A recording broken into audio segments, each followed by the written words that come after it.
Glass పగిలే కొద్దీ పదునెక్కుతుందని ఇటీవల ఒక సినిమాలో డైలాగ్ చెప్పారు పవన్ కళ్యాణ్. అయితే ఇప్పుడు ఆ పగులుతున్న గ్లాసు కూటమిని కోసేయబోతోందా అన్న అనుమానం, ఆందోళన ఆ కూటమిలో స్పష్టంగా వ్యక్తమవుతోంది.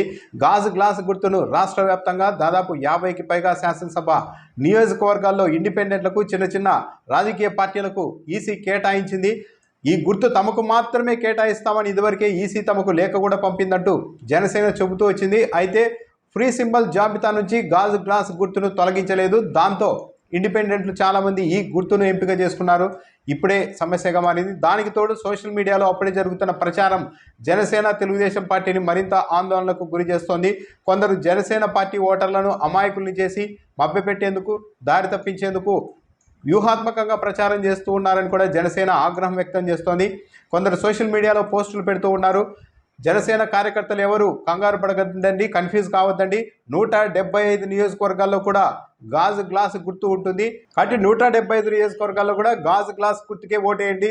ఆ ఓట్లన్నీ పిఠాపురంలో పవన్ కళ్యాణ్కు కలుపుతారంటూ కొందరు ప్రచారం చేస్తున్నారని జనసేన పార్టీ, తెలుగుదేశం పార్టీ వాళ్ళు అభ్యంతరం వ్యక్తం చేస్తున్నారు. పవన్ కళ్యాణ్ వ్యూహాత్మకంగా తన షణ్ముఖ వ్యూహంలో భాగంగానే ఇలా అన్ని నియోజకవర్గాల్లో కూడా గ్లాస్ గుర్తు వచ్చేలా చేశారు. కాబట్టి జనసేన కార్యకర్తలు, అభిమానులు ఎవరు కన్ఫ్యూజ్ కావద్దు అంటూ కొందరు చేస్తున్న ప్రచారం పైన కూడా కూటమి నేతలు ఆందోళన వ్యక్తం చేస్తున్నారు. దాదాపు 50కి పైగా నియోజకవర్గాల్లో గ్లాస్ గుర్తును ఇండిపెండెంట్లు సొంతం చేసుకున్నారు. కీలకమైన నియోజకవర్గాలు కూడా అందులో ఉన్నాయి. చంద్రబాబు నాయుడు పోటీ చేస్తున్న కుప్పంలో కూడా గ్లాస్ గుర్తును ఒక ఇండిపెండెంట్కి ఇచ్చారు. మంగళగిరిలో నారా లోకేష్ పోటీ చేస్తున్నారు. అక్కడ కూడా గ్లాస్ గుర్తును మరొకరికి ఇచ్చేశారు. అచ్చెన్నాయుడు పోటీ చేస్తున్న స్థానంలో కూడా అలాగే జరిగింది. గంటా శ్రీనివాస్ పోటీ చేస్తున్న చోట కూడా మరొకరికి దీన్ని ఇచ్చేశారు. విజయనగరం శాసనసభ స్థానం నుంచి పోటీ చేస్తున్న టీడీపీ రెబల్ మీసాల గీతకు కూడా కేటాయించారు. జగ్గంపేటలో జనసేన రెబల్కు గ్లాస్ గుర్తు వెళ్ళిపోయింది. పెదకూరపాటలో వైసీపీ ఎమ్మెల్యే శంకర్రావు కుమారుడు కూడా ఇండిపెండెంట్గా అంటే డమ్మీగా నామినేషన్ వేశారు.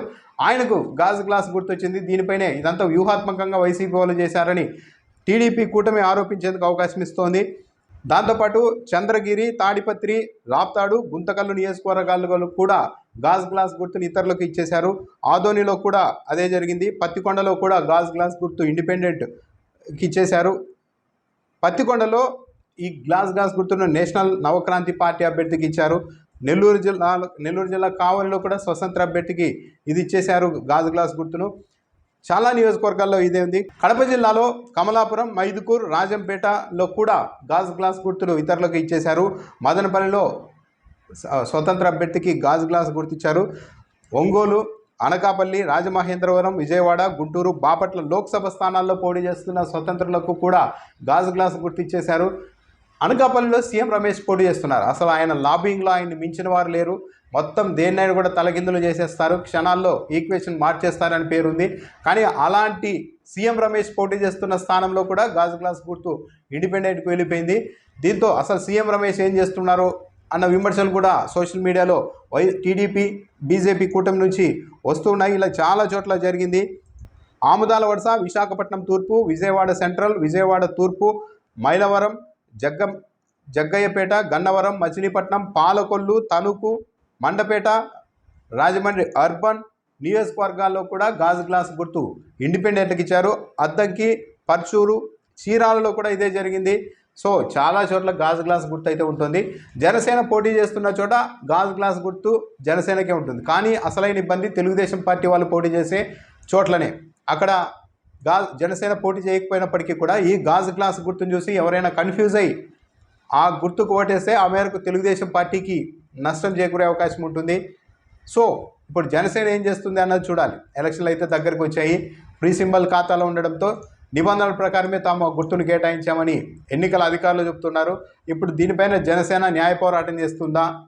అసలు BJP, Telugu Desam party, Janasena party కూటమిగా ఉన్నప్పటికీ, కేంద్రంలో ఎన్డీఏ ఉన్నప్పటికీ, ఇక్కడ ఎన్డీఏ పక్షాలు ఇలా చివరకు గుర్తుల కోసం కూడా ఇంత కష్టపడాల్సిన పరిస్థితిని చూసి అసలు ఈ పొత్తెందుకు, బీజేపీ కూటమిలో ఉండి లాభం ఏంటి అన్న అభిప్రాయం అయితే జనసేన, టీడీపీ వాళ్ళ నుంచి కూడా విస్తృతంగా వ్యక్తమవుతోంది. అసలు ఏ విధంగా కూడా సాయం చేయలేదు బీజేపీ. కానీ 6 ఎంపీ సీట్లను, 10 ఎమ్మెల్యే టికెట్లను మాత్రం తీసేసుకుంది. అందుకు ప్రతిఫలంగా కూటమికి ఎంతో కొంత సాయపడాలి కదా, అలాంటిది ఏమీ చేయడం లేదు అన్న విమర్శలు కూడా తెలుగుదేశం పార్టీ, జనసేన పార్టీ శ్రేణుల నుంచి వ్యక్తమవుతున్నాయి.